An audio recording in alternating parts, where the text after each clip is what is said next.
алтернатива на упражнението клек с свободна тежест. Това е тази машина, лег преса. Тя имитира движението клякане при положение, че тялото ни е фиксирано и тогава в тази позиция не натоварваме толкова гърба и съответно помощните мускули не са натоварени. Работят единствено бедрата. Изпълнението трябва да бъде следното. Влизате в машината, разполагате се удобно на облегалото, така че тялото малко по-нагоре. Когато сложите краката на платформата и избутате, бедрото ви трябва да е успоредно на рамата, по която се движи платформата, за да може да бъде изпълнено движението правилно и да отиде само в бедрения мускул. Затова разполагаме тялото сравнително назад, поставяме отново краката на платформата в положение ширината на раменете е най-добрата позиция, при която ще работят всички мускули на бедрото равномерно. След като сме поставили стабилно краката, по същия начин леко пръстите сочат навън, усилието го разполагаме в петите, трябва да ни идва натиска в долна позиция по бедрицата и бедрото трябва да правят 90 градуса. Това значи, че сме се разположили правилно към уреда. След което избутваме платформата нагоре, тя се освобождава. Движението е равномерно, поемаме въздух, придвижваме надолу до 90 градуса, след което с усилие пак в петите избутваме и издишваме. Усилието на мускула е при избутване, тогава издишваме.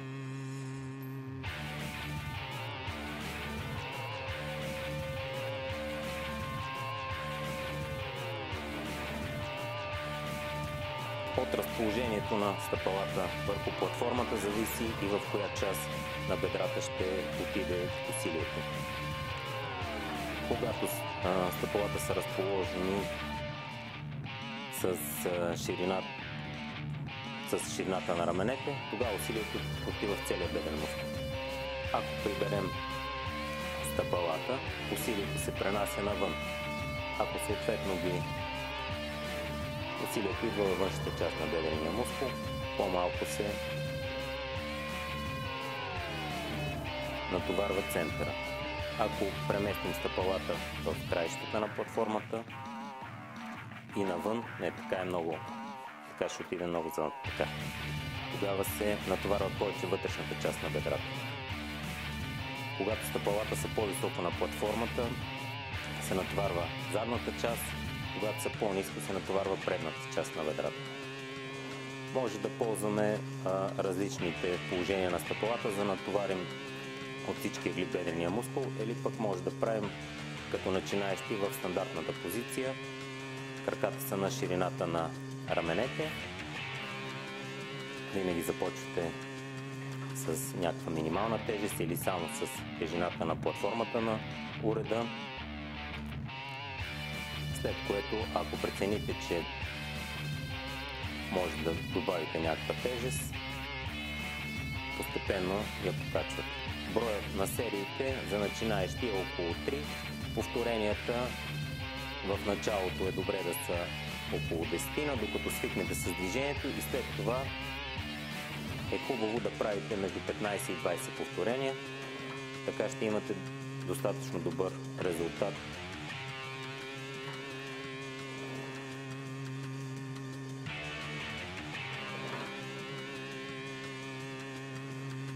Може да изпълните едната серия с по-прибрани стъпала, едната серия с по-широко разположени стъпала и една серия с стъпала разположени по стандартния начин на ширината на раменете.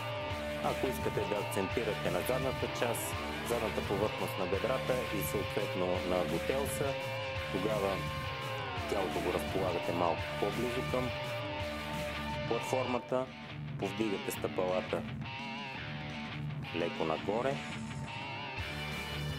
и тогава усилие с приоритетно ще работят задната повърхност на брадата и глутеуса. Движението трябва да е контролирано в началото. Когато сте начинаеш, при всички упражнения винаги се стремете да имате контрол над тежестта и контрол над самото изпълнение. Когато вече усетите, че техниката ви е достатъчно добра, по-добър резултат има при динамично изпълнение, когато тежестта нагоре се избутва рязко. Но тогава вашите възможности ще бъдат повишени, ще използвате по-голяма тежест, която съответно ще избутвате с усилие.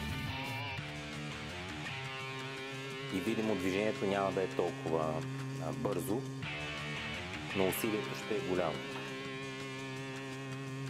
Нашите мускули реагират на стреса положително, тялото ни отделя повече хормони и съответно възстановяването е по-добро, намаляват се подкожните мазнини и се увеличава мускулната маса. Но това е фактор, който зависи